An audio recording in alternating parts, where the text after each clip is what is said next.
Dear students, recently हमने अभी exercise 6.4 cover की है। अब जो नेक्स्ट एक्सरसाइज 6.5 आएगी वो बेस्ड है पाइथागोरस थ्योरम और उसके कन्वर्ज पर। तो पाइथागोरस थ्योरम का कन्वर्ज, इसका प्रूफ हमारे सिलेबस में है, तो प्रूफ हम देखेंगे इसके बाद। पहले मैं यहाँ पर पाइथागोरस थ्योरम और उसके कन्वर्ज और एक थ्योरम और भी है, उसके बारे में थोड़ा सा एक्सप्लेन कर देता हूँ। हालांकि पाइथागोरस थ्योरम और उसके कन्वर्ज के बारे में हम चैप्टर के स्टार्टिंग में जो पॉइंट्स टू रिमेंबर आपको लिखवाए थे उसमें भी हम आपको बता चुके हैं। फिर यहाँ एक बार और रिपीट कर रहे हैं। फिर एक्सरसाइज स्टार्ट करने से पहले हम पाइथागोरस थ्योरम का प्रूफ समझेंगे, इम्पॉर्टेंट है ना। लेकिन इसका जो कन्वर्ज है, कन्वर्ज का केवल स्टेटमेंट समझना है, याद रखना है, उसका प्रूफ हमारे सिलेबस में नहीं है, तो प्रूफ हमें नहीं सीखना, ठीक है। अब फ़र्क भी समझ में आ जाएगा आपको कि पाइथागोरस थ्योरम और उसके कन्वर्ज में फ़र्क क्या है। तो स्टेटमेंट कुछ इस तरह से रहता है, the square of hypotenuse in a right triangle is equal to the sum of square of other two sides. या ऐसा कह सकते हैं कि एक राइट ट्राइंगल है और राइट ट्राइंगल में लॉन्गेस्ट साइड होती है हाइपोटेनियस, तो आप या तो बोलो लॉन्गेस्ट साइड या बोल सकते हैं हाइपोटेनियस। और ये अंडरस्टूड है कि हाइपोटेनियस या लॉन्गेस्ट साइड किसके अपोजिट होगी, 90 डिग्री वाले एंगल के जस्ट अपोजिट साइड होगी राइट एंगल ट्राइंगल में, वो आपकी हाइपोटेनियस होगी, तो है ना। तो ऐसा भी बोल सकते हैं पाइथागोरस थ्योरम के स्टेटमेंट को, the square of longest side in a right triangle is equal to the sum of squares of other two sides. तो बाकी दो छोटी साइड्स के स्क्वायर्स के सम के इक्वल होता है लॉन्गेस्ट साइड का स्क्वायर, ठीक है। तो ये पाइथागोरस थ्योरम का स्टेटमेंट तो अलग अलग फॉर्म में आपको बुक्स में मिल सकता है। बाकी आपको ये ध्यान रखना है कि जब ट्राइंगल में 90 डिग्री का एंगल मिल जाए तब हम बोलते हैं कि 90 डिग्री के जस्ट सामने का जो साइड है उसका स्क्वायर बाकी दो बची हुई साइड्स के स्क्वायर्स के सम के इक्वल होगा। तो ये आपकी पाइथागोरस थ्योरम का स्टेटमेंट है। तो ये बहुत मतलब 6-7 क्लास से मैं समझता हूँ आपके पास ये आपने पढ़ा होगा, है ना।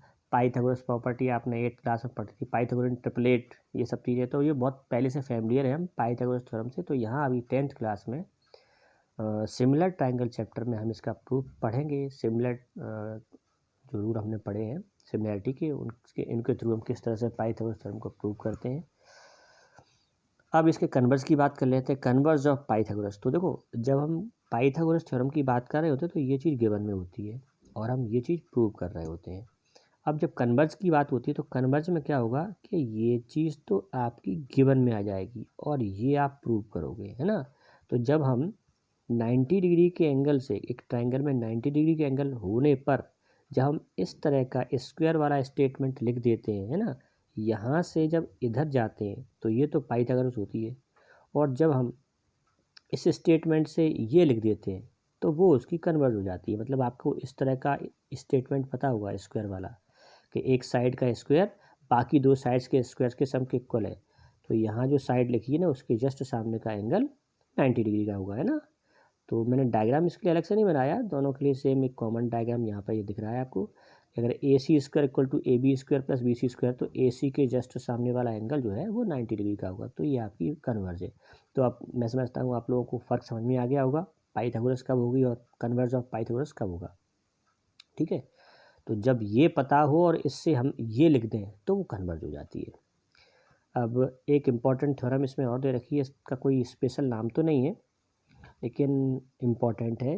अब हम इसको ज़रा समझ लेते हैं। If a perpendicular is drawn, पहले मैं आपको इसका पूरा बता देता हूँ स्टेटमेंट, फिर हम एक्सप्लेन भी कर देंगे कि किस तरह से। If a perpendicular is drawn from the vertex of the right angle triangle, right angle, if a perpendicular is drawn from the vertex of the right angle, right angle triangle है, उस right angle triangle में right angle जहाँ पर बन रहा है ना, 90 degree का एंगल जहाँ पर बन रहा है वहाँ से हमने एक परपेंडिकुलर ड्रॉ किया है।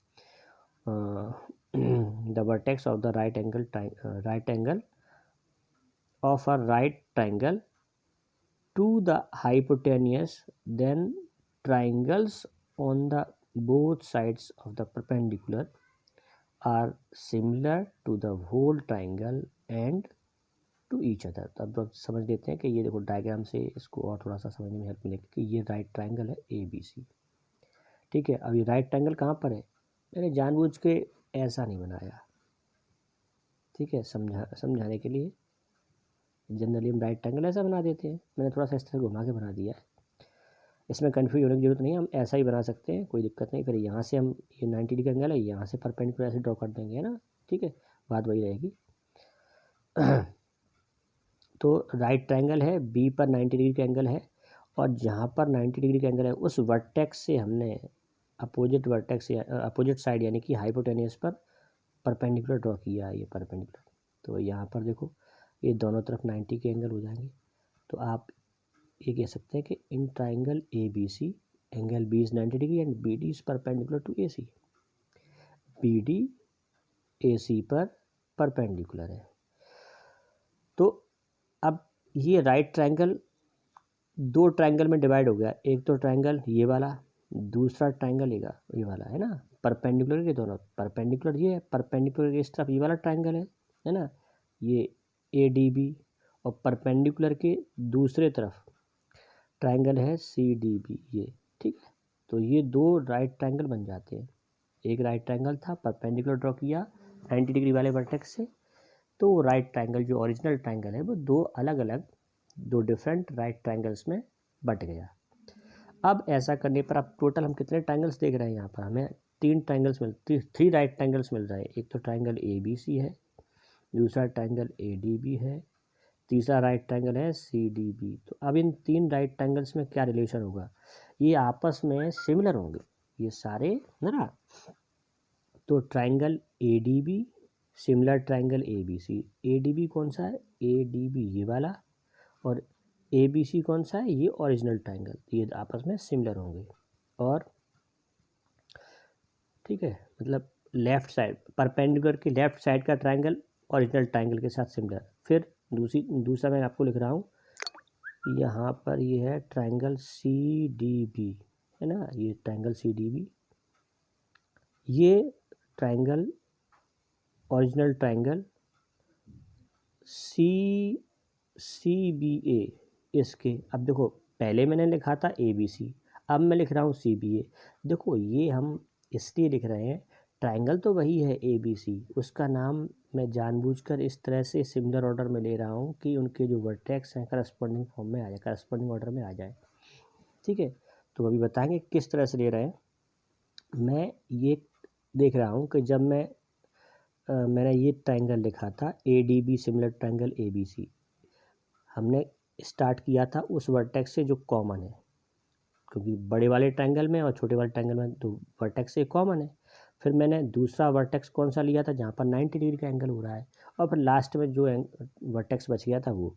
तो इस तरह से मैंने पहले वाले ट्रायंगल का नाम लिया था ए डी बी, और फिर हमने जब इसी सीक्वेंस के हिसाब से ओरिजिनल ट्रायंगल का नाम दिया, तो सबसे मैंने स्टार्ट कहाँ से किया, कॉमन वर्टेक्स से, कॉमन वर्टेक्स से।